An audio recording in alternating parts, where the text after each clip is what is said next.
যে নারী রান্না করার সময় তিনটি কাজ করবে ওই নারীর কপাল খুলে যাবে। আল্লাহ পাক রব্বুল আলামিন ওই নারীকে সম্পদশালী বানিয়ে দিবেন। আল্লাহ পাক রব্বুল আলামিন ওই নারীর ঘরে বরকত নাজিল করবেন। ওই নারীর ঘরে আল্লাহ পাক রব্বুল আলামিন রহমত নাজিল করবেন। অনেক মা বোনেরা এখন কিন্তু সংসারের ভিতরে সুখ চান, শান্তি চান, ঘরের ভিতরে রহমত চান, বরকত চান।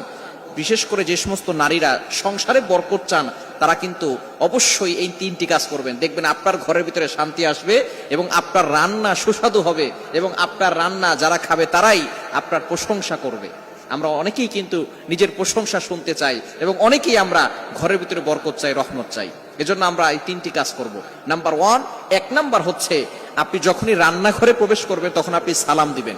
মনে রাখবেন রান্নাঘরে কিন্তু চুলা আছে। এই চুলা, গ্যাসের চুলা বলেন আর যেই চুলাই বলেন, এই চুলা থাকার কারণে যখন আপনি রাতের বেলা সেখানে থাকেন না, এখানে কিন্তু জিন জাতি থাকার সম্ভাবনা আছে। এই জন্য যখনই আপনি রান্নাঘরে ঢুকবেন তখনই সর্বপ্রথম এক নাম্বার কাজ করবেন, সালাম দিবেন, আসসালামু আলাইকুম ওয়া রাহমাতুল্লাহ। কেউ থাকুক আর না থাকুক, ঘরে যখনই প্রবেশ করবেন, যদি ঘরে কেউ নাও থাকে তারপরে সালাম দিবেন, কারণ ঘরের ভিতরে অনেক সময় শয়তান থাকে। আপনার সালাম দেওয়ার কারণে সেই শয়তান সেখান থেকে বের হয়ে যাবে। শয়তান আপনার ঘরের ভিতরে আর বসবাস করতে পারবে না, সেখান থেকে শয়তান বের হয়ে যাবে।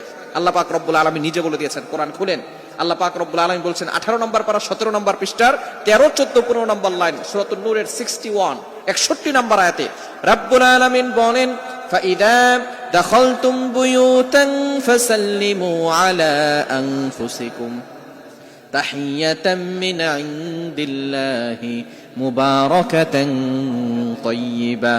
যেই ঘরে ঢোকার সময় কোনো ব্যক্তি যদি সালাম দেয়, আল্লাহ পাক রব্বুল আলামিন ওই ঘরের ভিতরে বরকত নাজিল করেন। আল্লাহ পাক রব্বুল আলামিন পবিত্র রিজিক সেখানে দান করেন।